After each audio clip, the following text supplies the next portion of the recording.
What? What? 199? What am I doing today? Why is everything going so far? So it's time now to start looking at the top end of my golf bag, and like I said before, I've got the MB iron sorted out now, and now it's a case of what do I do when I get into a 4-iron? Do I get something with maybe a little bit more help, or do I carry on with that bladed 4-iron? Got some clubs here now to test. Let's get out on the golf course, hit some shots, and then we'll get back in the studio and get some numbers from them. So I did bring out the T200 4-iron as well, but to be honest with you, because of the way the head looks, it looks a little bit big for what I want to see from a 4-iron. It's a fraction offset more so than what the others are, so I'm going to take that out of the bag completely. I don't even feel that I would be confident enough to even play that club. So MB to get me going with, I mean, I've got to say, looking down at the golf ball, it starts to look really quite small compared to what I was getting, let's say, with the 7-iron in the studio. Let's just hit one and just see what it feels like. CB now. A CB, looking down at it, looks exactly the same as my old CB, so it's not really a big difference for me. However, the feel is obviously quite an important thing as well, along with the flight.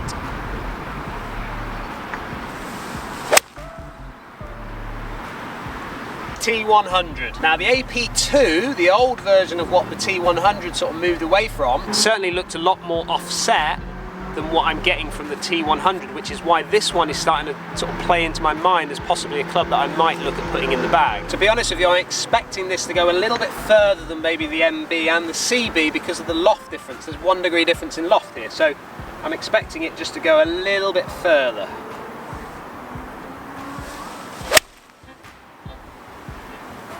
So 3 pretty good shots with those irons.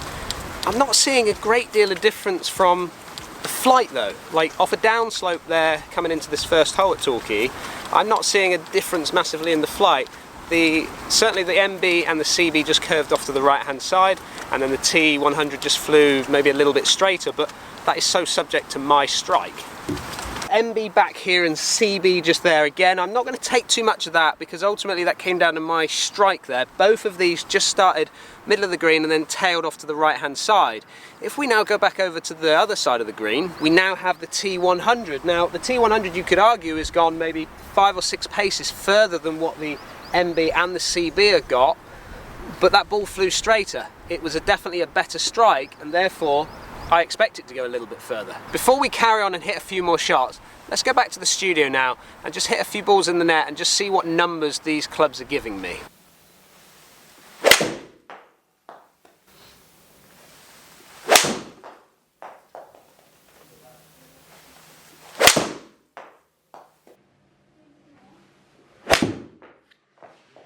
If we look at my 5-iron, you can see my launching it here at 17.4. I'm spinning it at 5,300 revs, which is about right, and then my peak height is an average of 35 yards high, and my average carry is about 183. So that's pretty much spot on with what I would get with my 5-iron. Now, in my previous set, on times, my 4-iron would start to fall into the same area as what my 5-iron was doing. So I wasn't getting much of a difference in yardage difference between them, should we say. So if we now look at the MB, and again, remember the MB is the one that ideally is the one that I want to play, but if we look at the numbers that we're getting from it, does it gap in perfectly with the 5-iron that I will be using? So launch angle with the 4-iron is 15.3, I'm spinning it at 4.7, so pretty good from that point of view, 33 yards high and 194 carry. So if you go from a 183 average to a 194, that gap is about perfect for what I want to get from the 4-iron. If we then got to the CB, now I hit a real bad miss hit here, which was the first shot I hit with it, which carried 176. You can see launch-wise pretty much the same as what I'm getting out of the MB. If I take that number 11 shot out there, you can see there that my yardage is pretty much within the same of each other. Spin is basically the same as the MB, and then peak height is about the same as well. So not a great deal of difference from the two of those clubs.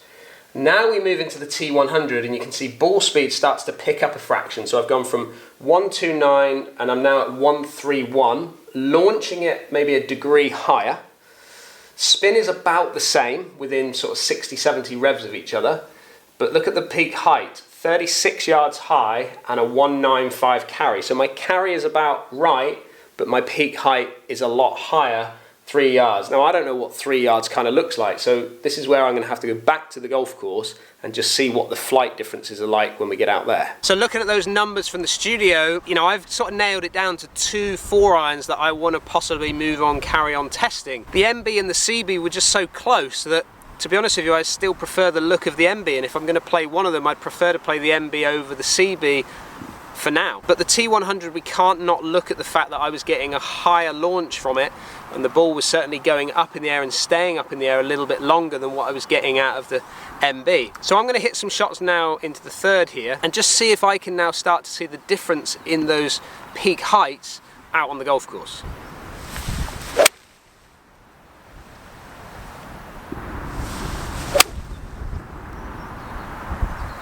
So 2 pretty good shots with both clubs. What I would say though is that the second shot that I hit with the MB was just not a great strike. It was good and it's still flown, but it will be interesting to see if there's a big drop off when I miss-hit this one.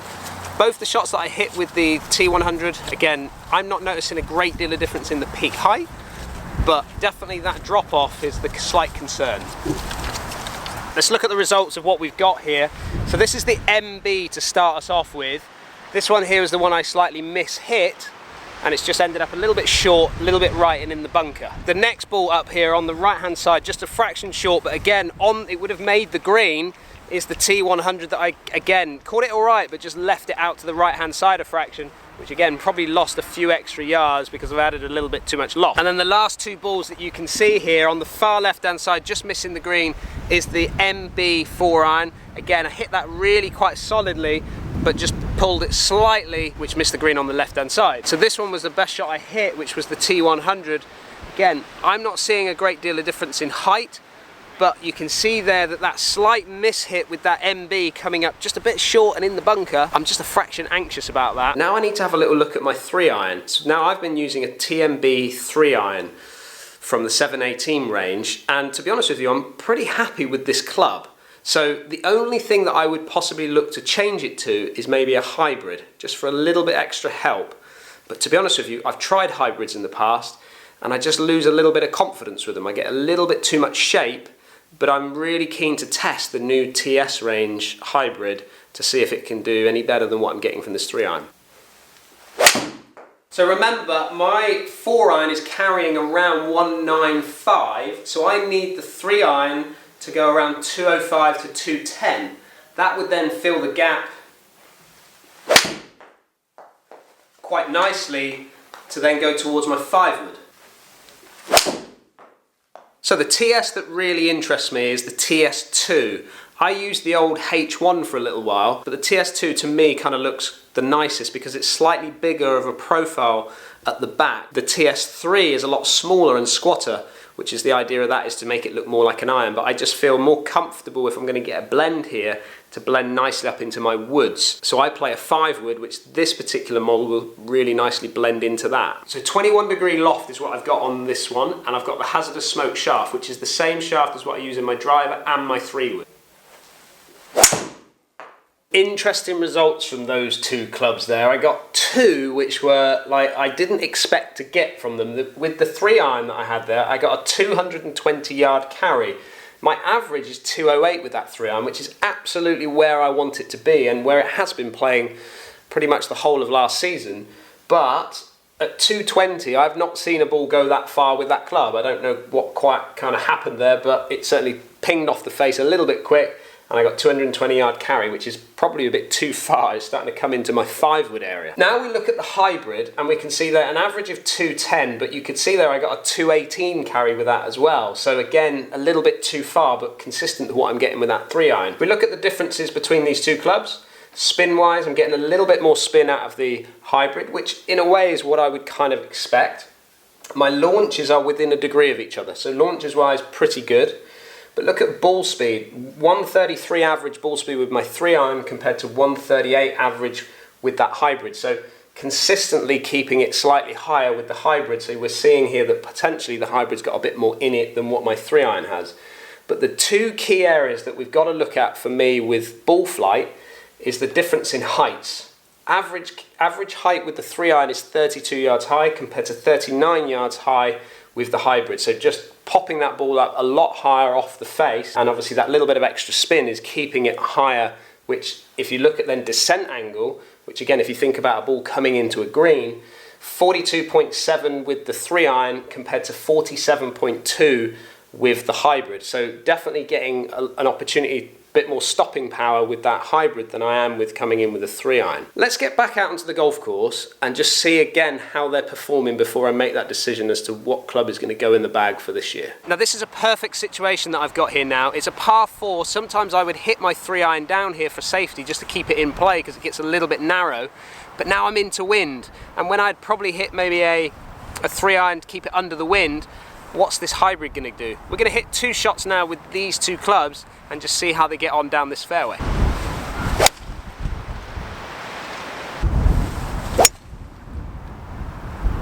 So 2 really similar strikes from those 2 shots that I hit there, both of them quite a way out the toe, which for me is quite common. When I hit a bad shot, I generally catch it a little bit out the toe.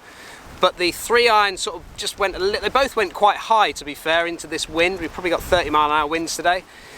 And the 3-iron really did actually stall quite a lot, whereas the hybrid seemed to turn over and carry on going forward. So we'll go and see how they got on. 1 golf ball, 1 pitch mark. This ball didn't really run very far. Now this is my hybrid. Again, like I said before, caught it slightly out the toe. It drew back. It started up the right-hand side, then drew back to the centre of the fairway. So you can look back to where my bag is there now, and that's a good 30 paces back. That's where that 3-iron ended up. Both similar strikes. Now the 3-iron didn't curve back, it just stayed out to the right-hand side, whereas that little bit of help with the hybrid could actually just really work well for me. It's so important to get these clubs out on the golf course and test before you decide what's going to go in the bag. So from the numbers, there wasn't a great deal of difference from the 4-iron side of things, because you could see there that the yardage was pretty similar. But when you took it out into the golf course, you know, that difference in flight, I didn't really see that.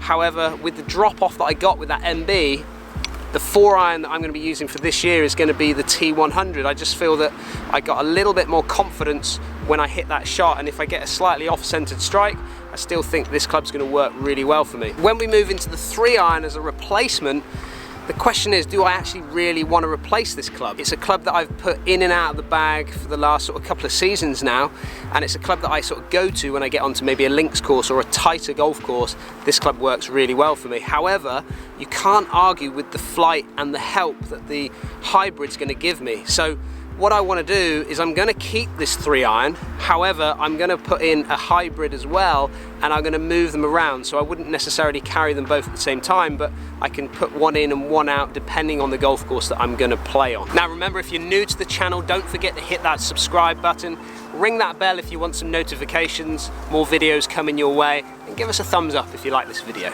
We're heading over to the short game area now to do a little bit of chipping.